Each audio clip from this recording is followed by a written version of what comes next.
have the energy to deal with disappointment.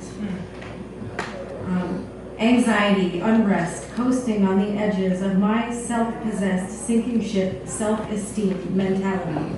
Speak up. You are a voice of significant arbitrary. You are a significant voice of arbitrary means of understanding, a different angle, an anchor on your well-being. And while still sailing by is despair, in her mask of charming lies, everything's okay, or so she says. And this next one is the poem that titled the book, actually. Anyways, here goes. In the static I see the ruby-eyed rat of second thought and dreary regret. I loved her for her, and she, under my thumb, loved me for me.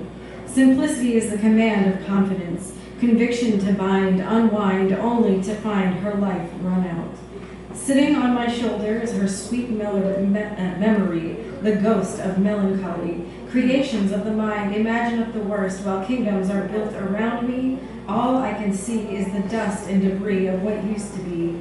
Sorrow left to her slumber rests on her final farewell. Next one, I don't have any of these titles yet, so I actually just read 3 poems.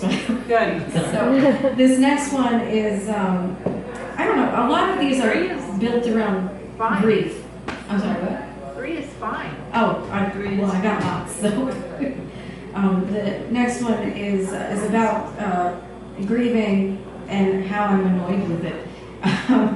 Petulance has no place in healing grace. Sorrow in her state sees death.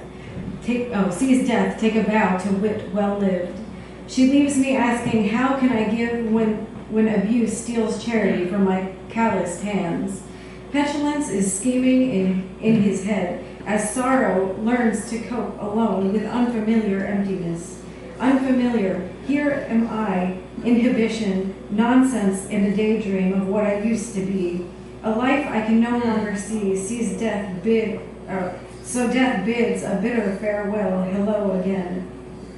So death bids a bitter hello again, gifting me a second breath while I watch the exhales of another wave goodbye.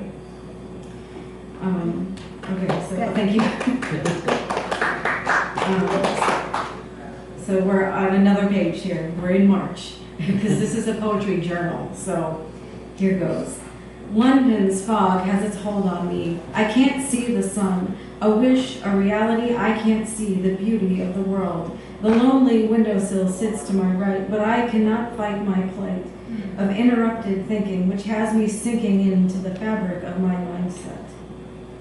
I fade in and out of inner peace with every step of dragging feet.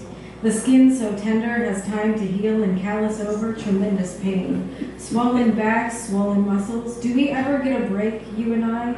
You and I have our place in the world's deepest fall from grace. A second chance, a second time, a final call for freedom's line. There stood the man of violent devices, chaining you to your room with words of deceit. A lock on the door to life sticks you with the weight of endless obligation, and still you are not entitled to an explanation. Define yourself by one bad moment, and suddenly the world starts to crumble. You fumble over words like sidewalk trips send you to the pavement with scraped knees, begging please, not again. The culture to condemn imperfection arrives when our society unplugs from reality and remembers you only by one bad moment. Am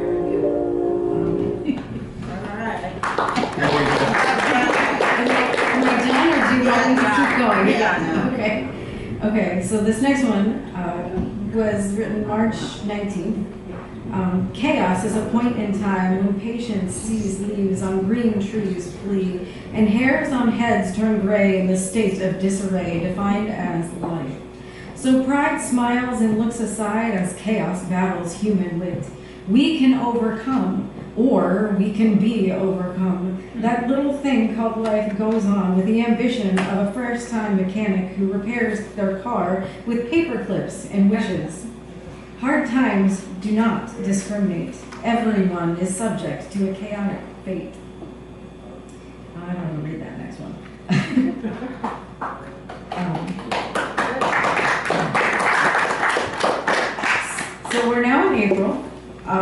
This one was written April 11th.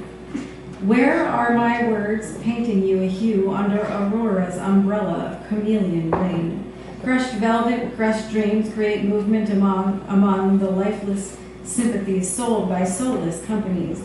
Take a second to see what I see. Suffering or celebration, even anticipation. Step inside the mind of the soulful kind. The human experience of artful deliverance. I apologize for the stumbling, but again, just tell me when. How to be free from scrutiny. Now, I read this one. This one's supposed to be a little comical. So, how to be free from scrutiny. You can't. You can't. You can't. I am an insignificant grain of sand on a warm, sunny beach, or so I wish I was. What I really am is an admission of imperfection, loud and unwilling to be treated unfairly, tired of being told to be sad when I'm happy, tired of saying goodbye to happiness in order to fit in a crowd I don't belong. I'm spent again, devastated, deep breaths, mindful, meditated into nowhere good. I've got this feeling I'll be healing more than just myself. But you can't heal other people. You can't, you can't, you can't. Okay. That was good. I'll read two more then. Thank you. Yep. Binding, blank-minded, going into the abyss of anxious people, places, faces, crowds of silence, crowds of sound, bound by media, commedia, and talent. Turn ash into cement and concrete piece into the building blocks of the desire to be closer to nature. And this will be my last one. It's a little longer. Okay. The May 11th is May 11th, 2024. Everyone's the same. Self-conscious egos to blame. I'm ashamed that I'm not ashamed. Should I be ashamed? Yes, you feel bad for wishing goodwill to men. That makes sense. Meanwhile, this midlife crisis in my head is sending me to bed without dinner. One less dirty plate, one more clean step into the world of unknown fate. And I can't help myself as I think about dirt and how amazing it seems to be. Suddenly, my clean shoes find their way off my feet. I dream, I take my seat on the ground and dig up every pretty flower on the sparse lawn. Yawn. You thought I was going to kill them, didn't you? They're not weeds to me, and they needed to be saved from the lawnmower's demise. So I replanted them. All right, that's all I got for you.